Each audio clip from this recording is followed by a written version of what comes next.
Should there be dignity? Dignity is what? What is dignity? Dignity is, I will treat you the same way that I expect to be treated. As simple as this. Otherwise, trickle down ho raha, that means I am standing here, you are standing there. That is not done. And therefore, we need this inclusive leadership, and sustainable leadership should lead to inclusive growth, which will cover all these aspects. Now, check this. Typically, again, the conceptual part of it, what we need to do is, we need to have a role of technology. Should technology be accessible to everybody down the line, or should that be a privilege, or should only some people be privy to a technology?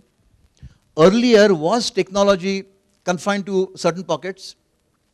Okay, I think I'll share with another experience. Some of our friends have joined State Bank, month of Jan. I remember 1974, I got a call from State Bank for, my interview was scheduled in Central Office State Bank. And in that letter, I read for the first time that the interview will be held on 10th floor. I said, 10th floor, why that? Then you start 2 hours early because you have to go off the typical Pune, because Pune those days, there were not many buildings with staircases. Staircases, yes, no lifts. There was only one building. One of my friends was, his father was there. On the Lakshmi Road, there was one insurance company. So he took me there, and that old lifts, opening and the cages kind of thing. And then when I went to State Bank, because 10th floor, in no time I just went, and then I realized, boss, we talk of Pune as a city, and we don't have a single building which has 10 floors. Today, of course, we have got multiple floors. In fact, today you are having some of the costliest castles in Pune, next to university, if you want to go and check that up. Okay, what floor is your choice? But then we have it. Now, idea is, should the technology be confined or should that be available? Again, I will quote telecom, that is one technology which has proved to be more or equalizer, inclusive growth kind of thing. Then we must shift focus of reforms to delivery system. This is another area where we are weak. We are very good planners. In fact, if you look at everything, probably the most wonderful planning will happen in India. But the problem is what? It doesn't go to the ground level or nitty-gritties. So, what is delivery system? We are developing systems for traffic management abroad, but do we have traffic management system for our own country?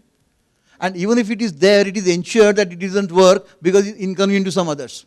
So, should it reach the basic, okay, just come to this, Aadhaar card. How many of you got Aadhaar card? Oh, great. You are not Niradhar in that case, fine. But, so you are part of inclusive growth. But, how many months it took you to get the Aadhaar card? That is one area. Secondly, I said, okay, let us, again, we are talking of inclusive growth. So let us actually know what happens at the ground root. So I got myself registered online. And although I was from Pune, that particular number that I got was some municipal high school in Pimpri-Chinchwad area, Kalewadi area to be more specific. And I went there. The kind of organization that was there was simply fantastic. My name is there. I got a printout that I am supposed to be there at 9 o'clock. But that fellow who was supposed to be photographing me and taking that fellow came at 11:30. And then by the time he came, there were local people. So 15 people had already preempted the room. And then I said, boss, mera to 9 baje hai. He said, sir, ye pehle hai. And I said, unka printout bhi nahi hai.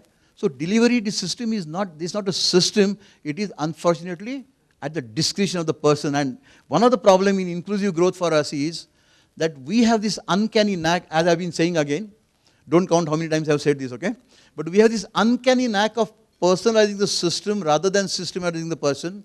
And if we are talking of leadership for inclusive growth, we need to have a leadership which will also be following the system rather than making the system personalized. And the moment you systematize the person rather than personalize the system, believe me, the delivery system will work much better than otherwise. So, shift focus of reforms to delivery systems. Then, do not underestimate, or please do recognize the importance of women's economic and social empowerment, because 50% of the population is accounted for this particular segment. And if you are, and most of the time you will find this particular segment contributes significantly to economy.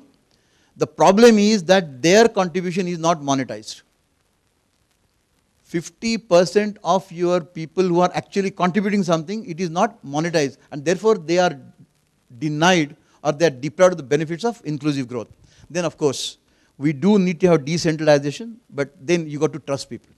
I mean, when you decentralize what? You allow people to do. Like, I mean, we are always proud in Pune University that we are what? MBA department is what? It is what kind of department? Sorry? It is student driven. Come on. Inclusive, na? Who is organizing the seminar?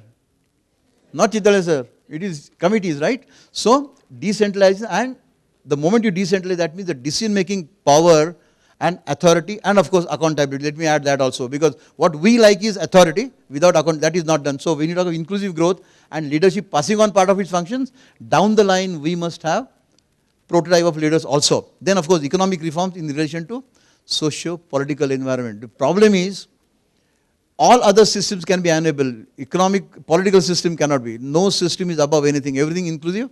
Political system has to be part of inclusive. Then of course, rights approach, what mentioned earlier, civil society is part of that. Political system is part of that. Then of course, even economic part of it. Therefore, there's a need to have a broad-based and inclusive growth to benefit all sections of society and to improve economic growth. And these kind of leaders would be accepted and appreciated because they will contribute to the growth. Even today, do you remember who was the leader who helped USA to come out of the morass of the Great Depression? Was it President Roosevelt? President Roosevelt is not known for Second World War atomic bomb. He also contributed that, but he was the one who actually changed the whole role of the government in a capitalist economy to be a facilitator to start jobs for creating employment. And he was actively part of that. So, there's a need to have a broad-based and inclusive growth to benefit all sections of society and improve economic growth. And do you agree that in today's environment, job of the leaders is to initiate and accelerate and sustain economic growth? It is like what we talk of competitive advantage. Not only enough to gain competitive advantage, but also gain, retain and sustain competitive advantage. In the morning session, Mr. Chabria mentioned the Prime Minister of Singapore. Did it happen that after him, the growth actually started decelerating? Or does Singapore continue to be one of the top, in fact top 3 economies in terms of the global competitiveness index even today? So that means he is not there, but what he has done is he has built the systems, and that's the important. So when you talk of sustainable growth and sustainable leadership, you should create a legacy which people should be proud of to be part of. Otherwise, legacy, what happens? See, the moment of capital market, we remember Harshad Mehta, na? No, that's not the kind of legacy that we should be, that's why, and it's not sustainable, that's another part of it. It's always fly by night. Then of course, we need to look into that, and for what purpose? Because ultimately, there are strong social, economic, political reasons for achieving broader and inclusive growth, and those leaders who will facilitate are the leaders who are going to be known for inclusive leadership and sustainable part of it. Then of course, if I may, what therefore we want is a leadership which has vision. Vision is what? In fact, 2020 is one document where the inclusive growth has been sustained. And there's a very interesting story. Who made this Vision 2020 document? Time. 5 minutes more. Dr. Abdul Kalam, right? Now, there's a beautiful story that, when Dr. Abdul Kalam was moving, I mean, he moves around a lot. And he has this uncanny knack of interacting with a lot of people very informally. So, the report says that he asked one of the girl child, what do you want to be? She said, sir, I want that my house should have a power supply at least 12 hours a day. See, people are not expecting much, but even if you are not even giving that much, then I think the fault is of leadership. And what we are witnessing today, pardon me if I say that, what we are witnessing across is a crisis of leadership. Resources is not a problem. And if there's a crisis of leadership, then obviously sustainable and inclusive leadership would be a far-fetched dream. We don't want that to be a dream, we want that dream to be realized. And then again, if I may quote Dr. Abdul Kalam, what he had said was, dream is not something that you get in sleep. Dream is something that doesn't allow you to sleep. Now please don't tell me that, sir, are you expecting us to suffer from insomnia? That is not the idea, okay. So till you achieve what was shown earlier in our presentation, Vivekananda, what he said, stop not till the goal is achieved. That's what I mean by sustainable and inclusive leadership as well as growth. Therefore, vision, aspiration, of course, yes, and ability to get the things done, and most important is humility. And for me, a good, sustainable, inclusive leader is one who after everything happens, everything is happening and you witness the growth, he will not take, or he will not like to hog the credit. He may not say that it happened because of me. And ideally, if I may typically follow the current trend, I like to conclude with this particular, what you call, share. माना, I'm talking sustainable inclusive leadership and growth ultimately. माना के इस जहाँ को गुलिस्तां तो ना बना सके हम, मगर ये भी तो कुछ कम नहीं कि रास्ते के कुछ कांटे तो कम कर सके हम. Thank you so much and all the best. Thank you so much, sir, for giving us insights in inclusive growth and leadership. So now we'll break for lunch. All the faculty members and the guests will have their lunch at the back of the hall, and all the students, their lunch is outside. And there's going to be an attendance after the lunch. Please settle down. I hope everybody had a good lunch. Okay.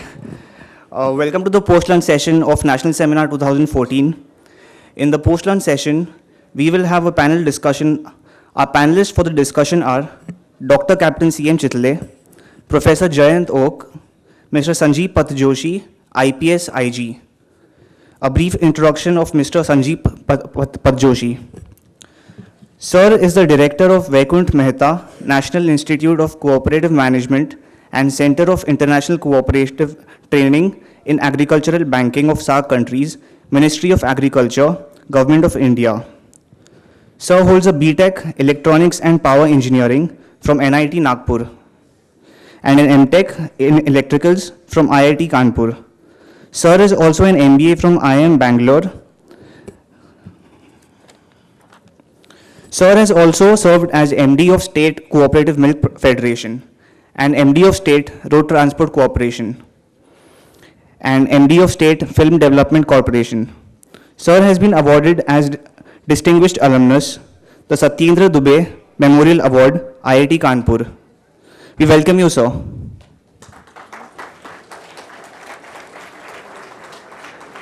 Now I request our sir, Dr.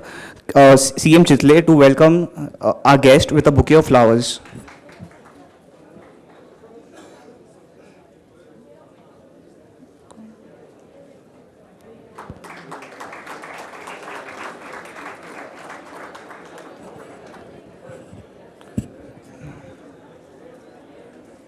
Thank you, sir. So now I request the dignitaries to take the stage. Please settle down. Good afternoon. Normally, in such seminar, post-lunch session is a difficult activity for both people sitting in audience and those who are sitting on dais. But we'll make sure that there will be a good interaction and some professional discussion. Firstly, let me thank Mr. Sanjeev for accepting our invitation at the 11th hour. This is what we have to do in management, you know. You have to manage the faculty who was supposed to come. He informed us that due to some reason he's not coming, so we were planning what to do. I don't know, maybe because of seniority, you people keep on coming to me and say, okay, sir, please manage 1 hour. Talking on inclusive growth and leadership, and that to 1 hour is a difficult task. So I know how to manage. So I requested our friend Jayant to come for the panel discussion, but then again we had to manage time before lunch. So he gave his presentation. So right now, probably he'll talk for 5-10 minutes. And so the process will be like this, that I will request Mr. Sanjeev Path Joshi to give his views on this topic. Then Mr. Jayant will also talk, and then I will also give my views. I think time now is 2:30. We will continue this up to 3:15 or so, 3:10, 3:15. And 15-20 minutes we will have a question answer if the question answers are coming from your side. Certainly we'll stop at 3:30. Okay? So I invite Mr. Sanjeev to. नमस्कार, नया साल का आपको सब लोग को मुबारक बधाई हो। I really thank Professor Chitale. He's a very good friend of me now. Last 6 months after my joining in the Bamnikan and Director in June 2013, I have also visited Pumpa quite a number of times for your some students' PhD defense, and Mr. Jayant in the dais, and I think many other faculties of the Pumba also I met them and they have been good friends of me. I really happy seeing all the very handsome male students and beautiful female students of Pumba. And at the outset,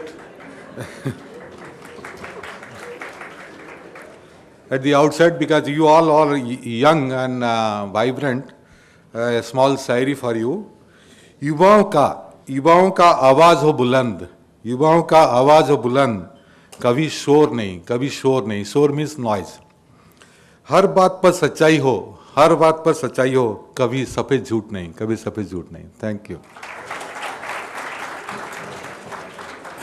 And really, I'm delighted that Professor Chitale invited me and I came in the morning itself. And really, the leadership is very vital nowadays because in media, I mean, all print media, electronic media, nowadays, a lot of focus on leadership, especially in the governance. I mean, I was thinking the AAP party coming up and the so-called governance, anti-corruption, crusade, all those things, this has become a very focus area. And yesterday, I attended one program in that MIT, Maharashtra Institute of Technology, that the Indian Chhatra Sansad. That's a very nice. I went there and sat through that. So that's really a serious issue. A youth has to participate. We can't be, youth cannot sit other side of the fence and India cannot prosper without youth nowadays. And leader, actually, I'll tell you just I thought how leader should be. First thing, leader has himself to learn. L means learn. Without learning, leader cannot be a leader. Then, leader also another duty, that second letter E, it should educate. Leader has to educate others also, because once you learn, it is not up to you only, you have to educate others. Another A, it's basically act. Leader cannot say that only, I mean, sermonizing, and if he doesn't himself act also, that's also fallacy now, the act. D, for develop. You have to develop a system. Leader has to system development. That's what Arvind Kejriwal is trying to develop in the Delhi government, is basically a system to develop, so the anti-corruption movement is very strong. And E is enabling, because unless you enable others and make a second generation also coming up in that, it's no point. And R means reform, because we cannot go on the same system and maybe mistakes, loopholes, and telling that no, we carry on because it's just tradition, all those things. You have to reform. That's what my own way of defining leader now. And I'll tell you one serious problem in India especially, I mean, vis-a-vis Western countries. Why Western countries advanced in a big way in terms of economic development, certain work culture, all those things. We really always feel that principal agent problem. You might have heard in the management. Like today I'm standing here, I am an agent, not a principal. You are all principals. As per the, the basic concept of doing things, basically, if you have in your mindset, if you have your work attitude, anybody coming to your office or maybe at any time in your workplace, if you consider he is the principal and he is to be taken care of by your time, by your many other, whatever it demands, then things will change. Nowadays, what happens in a government sector, or maybe in a private sector, many people think that I should get a complaint. People should tell me. That should change. Rather, the officer at the office should himself find out what the problem of others, what the issue is others. That's called the principal agent solution. Otherwise, will not change and still the same system old inertia will continue. I think our youth has to think on that, because you are joining maybe 1 or 2 years education, joining in the private sector, government sector, whichever. You have to have that mentality. Then only this all inclusive growth, financial inclusion, all the things. Now the banks, direction is there, banks to open accounts. But unless the bank branch manager or all the employees go to the villages, campaign must aggressive like that, you open account. Don't expect the villager will come to bank and now open. Because he doesn't have time. He doesn't have system of understanding what is the criteria that or KYC norms and all those things. You have to go. That is what is concept of some private bank. Recently, the Amitabh Bachchan campaigning the ICICI Bank. the bank employee going to the house of the customer and opening bank then and there. That's the way of we have to think of. This is a principal agent problem. Another, in India, one thing I understand, we are all educated, but somehow we are very poor in our decision making. Many people go on the opinions. Opinions mean we have some perception, like India is very corrupt, we have a perception. People say, even abroad also, that's it.